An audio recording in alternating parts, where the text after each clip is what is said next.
My name is Maximilian Dąbkowski, and in my poster, I describe and analyze a typologically unusual process in Ainge. Ainge is an Amazonian language isolate spoken in Ecuador and Colombia, and the typologically unusual process is post-labial raising. In Ainge, after labial consonants, the underlying sequence I surfaces as the diphthong A, and the underlying sequence A surfaces as well. However, the underlying monophthongal A surfaces faithfully. So in 1A, quahefa plus the suffix ite are realized as quahefeite, and in 1B, sepha plus the suffix en are realized as sefwen. But in 1C, sepha surfaces faithfully as sepha. This phonological process, which I dub post-labial raising, is theoretically interesting for two reasons. First, post-labial raising is typologically rare and lacks a clear phonetic motivation. And second, it affects different diphthongs differently, and it does not affect monophthongs.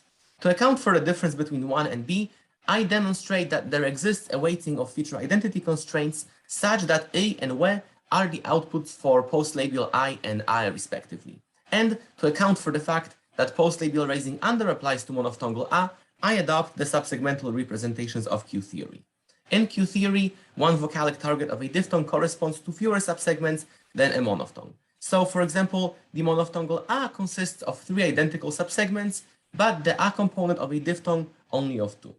Now, assuming that each subsegment is independently subject to feature identity constraints, this predicts that diphthongs might show emergence of the unmarked effects, while monophthongs surface faithfully. This prediction is borne out by the Ainge post-labial raising. We see the emergence of a dispreference for low vowels after labials, but only in diphthongs, as monophthongs remain unaffected. In sum, Ainge post-labial raising falls out naturally from the subsegmental representations of Q theory, which contributes a novel argument for the framework. For more, see me during the poster session. Thank you very much. Okay, in this poster, I'm analyzing some aspects of the English diminutive suffix E, which has a few orthographic variants. English has a few diminutive suffixes, which aren't obviously productive, but I argue, based on my preliminary data gathering, that this one is. However, it's subject to a few restricting factors. One of these is phonological. It seems that this morpheme wants to be attached or right adjacent to a stressed syllable. So when the noun has one syllable and is therefore inherently stressed, no problem. Dog, doggy, frog, froggy, bird, birdie. When the noun has multiple syllables in final stress, it works out all right. Maybe not quite as well, but many of these are okay. Giraffe, giraffe, raccoon, raccoony. In contrast, a multisyllabic noun with non-final stress is incompatible. So elephant, elephanty, bad. Ostrich, ostrichy, turtle, turtley, all bad. Second factor is morphological. So this diminutive clearly occurs between the noun stem and the plural suffix, as we see in regular plurals, dogs, doggies, birds, birdies. There's a little structure for that there. What's interesting is irregular plurals. So in irregular plurals, the inclusion of the diminutive prevents the use of any irregular plural morphology. So the plural of mouse is typically mice, where we get that vowel change in the noun stem, as well as silencing of the plural suffix. When the diminutive is included, we get mousies, rather than, for instance, micey or mices. Similarly, oxen to oxys, rather than oxyen or something like that. A bunch of examples are here. So this looks like an example of an intervening element preventing two morphemes or nodes from triggering allomorphy on each other. Hence, default morphology arises when the diminutive is present. And as a result of all these factors, the distribution of the diminutive looks sort of restricted, but there are some principal factors responsible for all of this. And that is the benefit.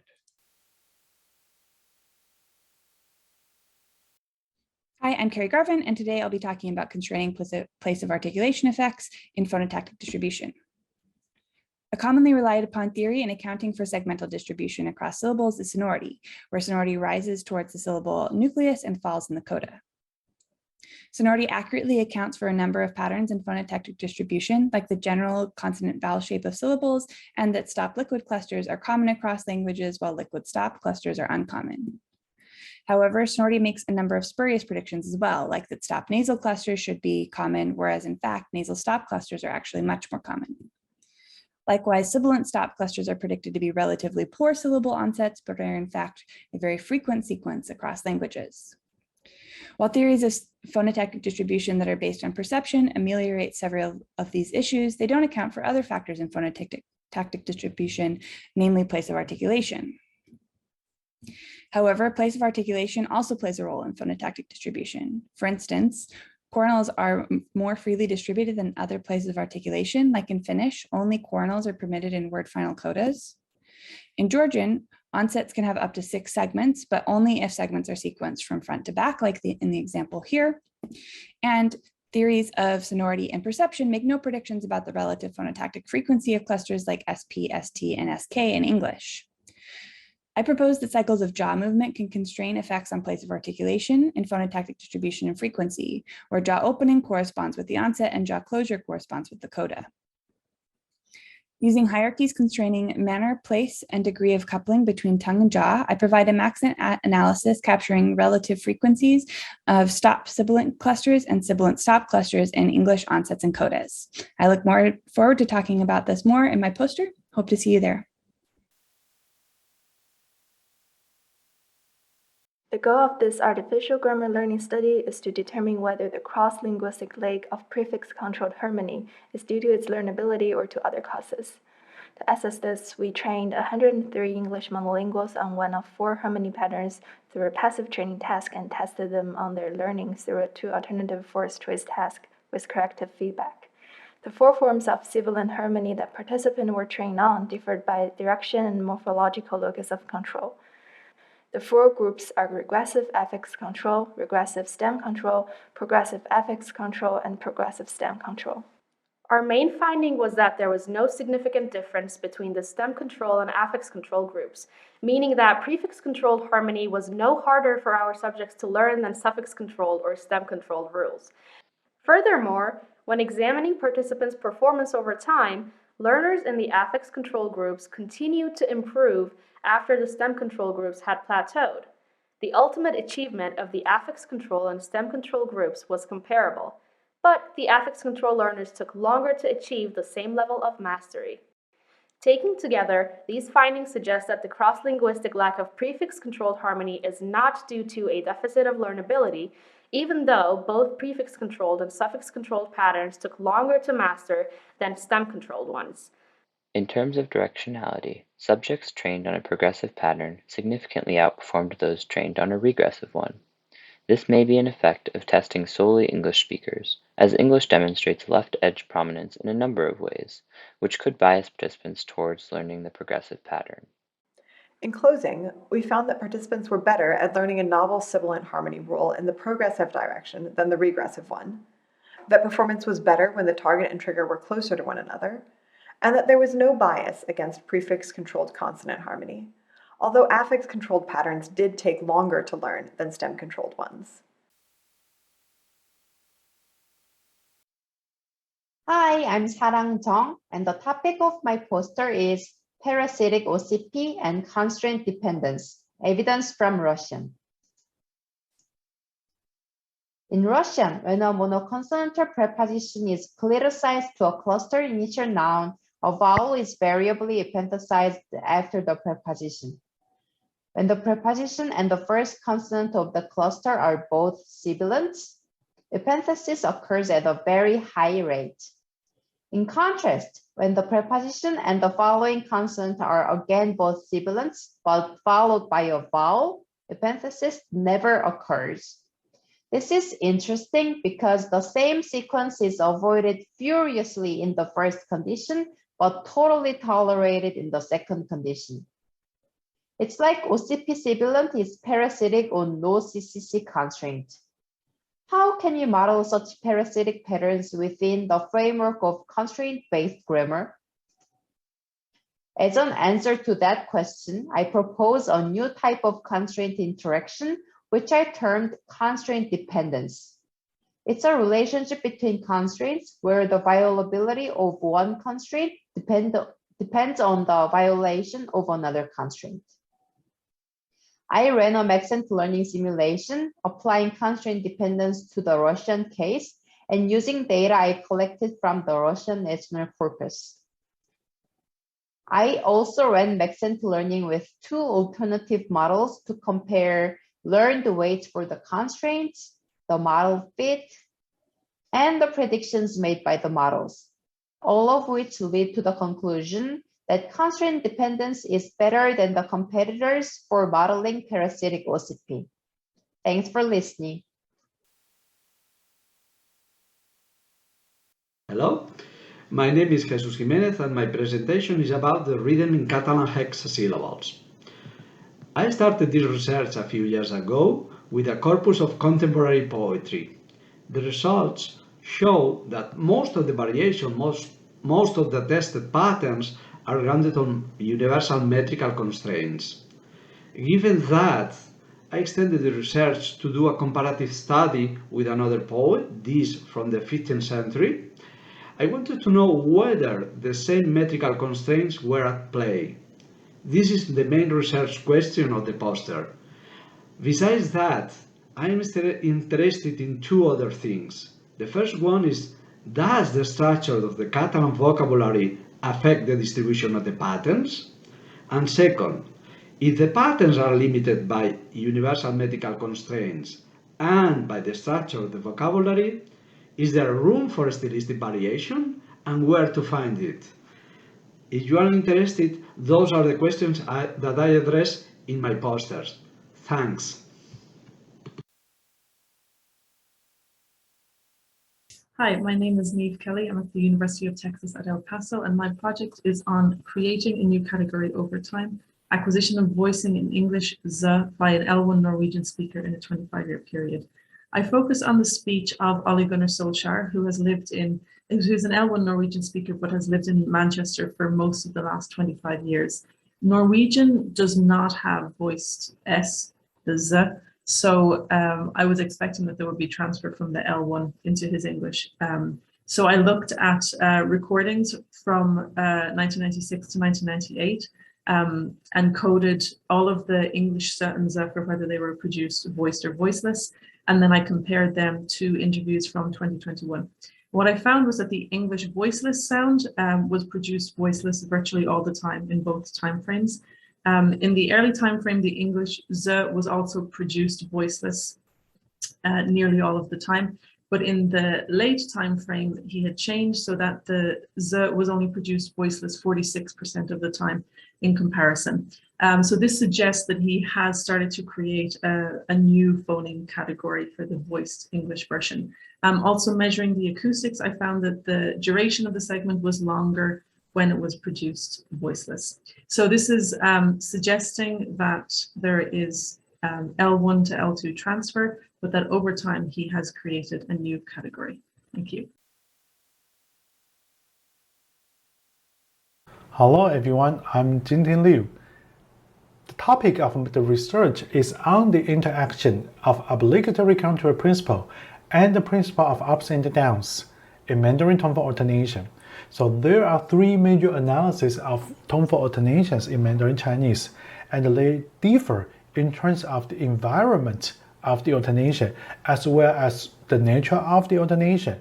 That is, whether the alternation should be better categorized as a phenomenon of tone sending or tone co-articulation.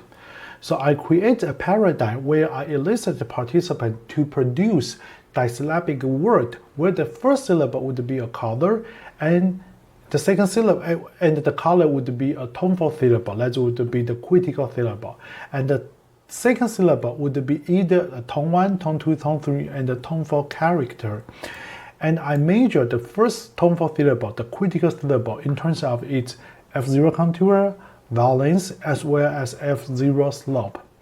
And the result would indicate that the environment that triggers toneful alternation would be that when there is another toneful or tone 1 syllable following the toneful syllable.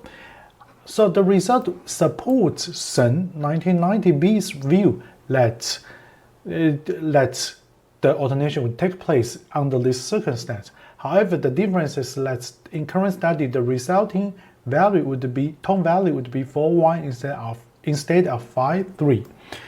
So in order to explain why, I propose that because it's typologically driven, in Mandarin Chinese, the carryover effect would be stronger than anticipatory effect.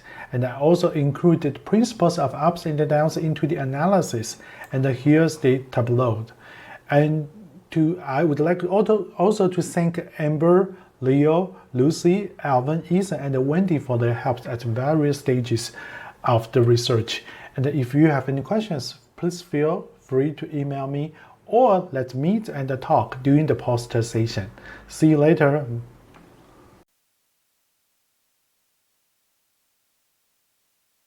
In this presentation, I examine the irregularities manifested in the adaptation of nasal vowels in French loanwords in Moroccan Arabic. They are adapted as VN, V, or deleted altogether. Comparing the two environments, before consonants and word final position. In the former, these nasal vowels are overwhelmingly borrowed as VN sequence. However, in word final position, they are borrowed as V only. I explain this by an acoustic analysis of the input. In the input, there is carryover nasality over the next consonant, which is interpreted by the borrower as a nasal consonant. On the other hand, in word final position, borrowers fail to categorize nasality on vowels. This is the overall generalization. However, before labiodental fricatives, nasal vowels are borrowed as V only, because this would give rise to a marked nasal consonant, and it is altogether in word initial position where the syllable lacks an onset. In word final position, if the nasal vowel has a high nasal amplitude, as in the case of on, they are mainly borrowed as on, or when the vowels, when the words have other morphological variants, where the vowel is unpacked, they are also borrowed as VN, like gardien, gardienne. The results show how one constraint ranking can generate all optimal outputs in the three scenarios. I would conclude that the acoustic cues provided in the input are what direct or drive the borrowers to perceive and interpret the signs as VN or V only. Hence, I would depart from the notion of unpacking in the adaptation of nasal vowels. Thank you. This poster is about an interaction between two phonological processes in Uyghur. The first is backness harmony, where suffixes must agree in backness with the final non-transparent vowel in a root. And the second is vowel reduction, where the harmonizing vowels a and a raised to e, the transparent vowel in medial open syllables. So if harmony is ordered before reduction, we get opaque harmony with the underlying form of the now neutralized vowel. And if they're ordered in the opposite way, we get surface true harmony. Based on elicitation and a large-scale corpus study, what I found is that opaque harmony is indeed the norm in Uyghur, but there's a number of roots that either consistently show surface harmony or are variable in whether they show surface or opaque harmony. And moreover, the corpus results show that there are connections between root frequency and a few other properties and rate of opacity. So more frequent roots are more likely to harmonize opaquely. So this is a challenge for standard theories of opacity. These theories generally can't model variability in rates of opacity, and the connections to frequency are also unexpected. What I propose to account for this is that in Uyghur backness harmony, there are a number of zones of variation, and these are areas where harmony is only semi-predictable from the phonological properties of roots, and hence speakers rely on lexical knowledge to know which class of suffixes stems should take. So if we treat opacity as another zone of variation in the same way, we can model it using the same mechanisms. So the way that I do this is using a Maxent model to account for the probabilistic component, and with index constraints to account for the lexically mandated harmony. So these constraints mandate front and back allomorphs, respectively. And there are phonological constraints that mandate general surface harmony. Most of the time these agree, but in opaque forms they don't. So I show an example of how you can derive variable rates of opacity using this kind of constraint. And I suggest that the weights of these constraints effectively reflect speaker certainty of harmonic class. The nice things about modeling opacity in this way is that It lets us capture it in a strictly parallel model. It unifies it with other zones of variation in Uyghur, and it's straightforward to model variability and the influence of frequency. So the proposal is that Uyghur backness harmony has something of a dual life as a phonological process and a morphological class system, sort of like grammatical gender, but with strong predictability from phonotactics. Hey folks, thanks for coming to see our poster. So the main idea for our project is that labeled brackets make phonology unlike any other science. So neither math, physics, nor logic label their brackets.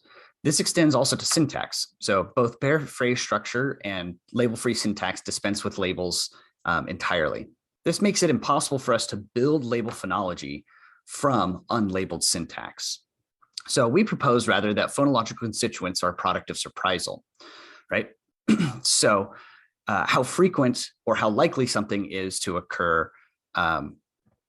correlates with how information dense it is. So the less likely something is to occur, the higher the surprisal, the higher the information density.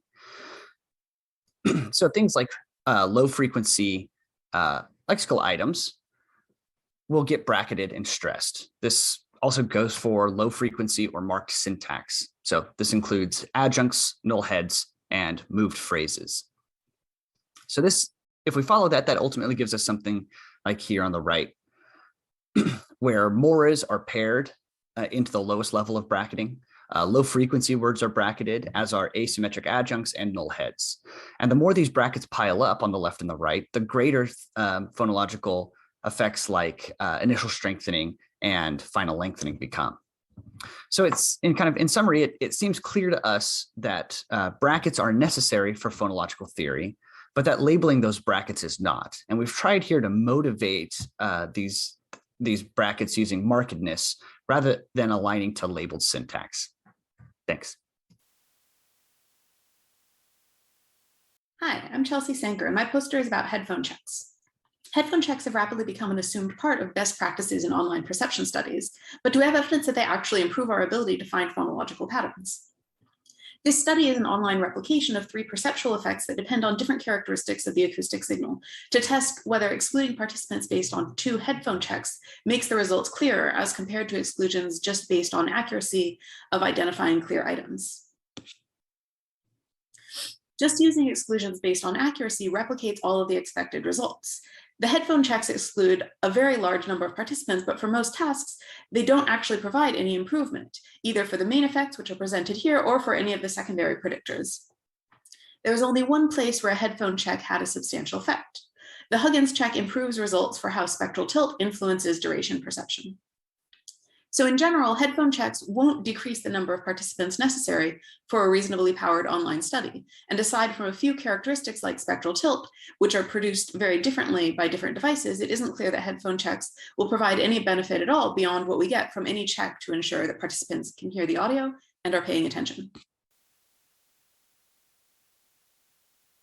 Hello, this paper is about happy tensing. Happy tensing occurs in present day English. The word final short vowel of happy becomes long. At least that's the standard description of this change. However, this is a very suspicious change, since for a short vowel to become long in unstressed position is rather unexpected. What I will show in this paper is that in happy tensing, it is not the case that a short vowel becomes long. Happy does not end in a long vowel. Happy tensing is actually consonant epenthesis. Happy tensing occurs because of the well-known constraint that short vowels only occur pre-consonantally in English and in some other Germanic languages. The scope of this constraint has been extended to unstressed position. So unstressed short vowel at the end of happy is now illegal, and to remedy the situation, a consonant has been inserted after it. This is what happy tensing is.